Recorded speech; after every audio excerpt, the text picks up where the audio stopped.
Hi guys, today we have another basic unboxing where we're looking at another keyboard from Logitech Wave Keys.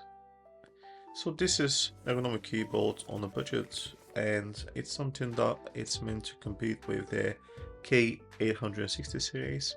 Now I had K860 series, but unfortunately because of the scissor switches, they tend to fail quite often. Even after a year you tend to lose some of the keys, and unfortunately with Logitech you only get one year warranty with it, so I needed something a bit more robust and durable.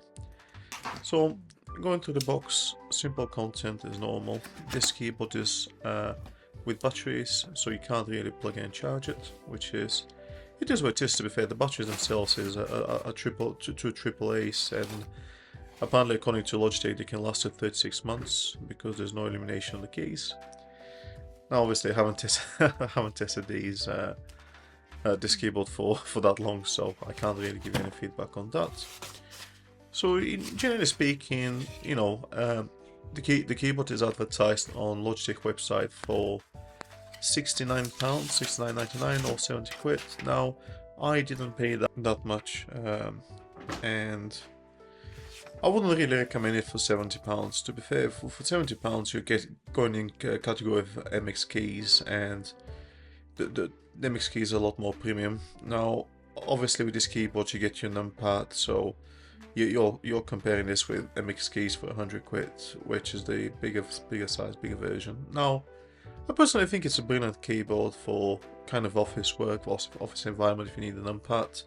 But when it comes to keystrokes or key typing or fill, it's very generic, like nothing really out of the ordinary. But yeah, I bought this from John Lewis for £42, and for 42 quid, definitely worth it. But again, for £70, I think it's a bit on a... It's competing now with MX keys, which is far superior when it comes to quality. Now again, this particular model is ergonomic, and there's a whole concept about it, and we're going to do a bit of a typing test on it so you can hear how the clicks sound.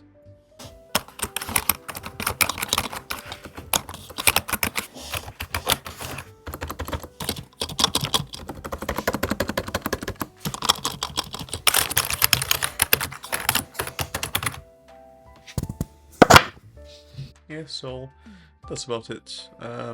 Pretty generic typing, nice cushion, nice padding, two legs at the back, only one setting on the legs, nothing unusual there. You got the switches on the top, you can select between 3 devices, multiple devices like most of the Logitech keyboards. On and off button, again no charging, and obviously you can got your dongle. If you don't like Bluetooth you can use that instead, or put it where it's supposed to go. But yeah, that's about it guys, this is my general opinion. Now I'm intending to use this keyboard for work, I intend to use it in the office. But when it comes to at home, I'll stick with my key comps or more mechanical switch phalanx keys. So let me just clip that in. Sorry, a bit of fiddly in there, like, okay. Put the legs back on. So yeah, that's about it guys. I hope you enjoyed this video, I hope you like it. If you did like it, like and subscribe. But for now, take care and have a good night. Goodbye.